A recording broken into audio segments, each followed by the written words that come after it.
been happening across the banking sector is basically we've been hand-holding a lot of SMEs that have fallen into trouble due to the COVID, due to the economic turmoil and so on and so forth. So we've set up revival units. Recently Central Bank mandated that as well, but long before that we had revival units set up across the country.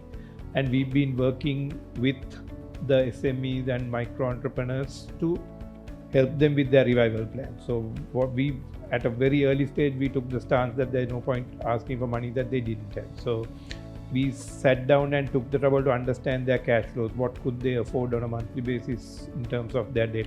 Do they need longer tenors to repay that debt? Can we help with a lower interest rate?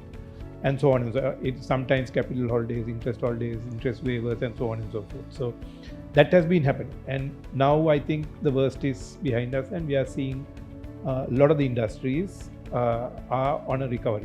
Construction was the last sector, I think, that was still lagging behind in terms of economic recovery. I think this augurs really well for that. The projects around the road infrastructure, transportation and so on and so forth will help that sector by leaps and bounds. And obviously there's a large SME population that is dependent on the construction sector as well.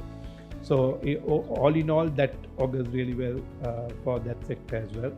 Then they also committed, I think, 200 million for inland fisheries, which is not an industry that is often spoken about. I think 2.5 billion for the dairy sector.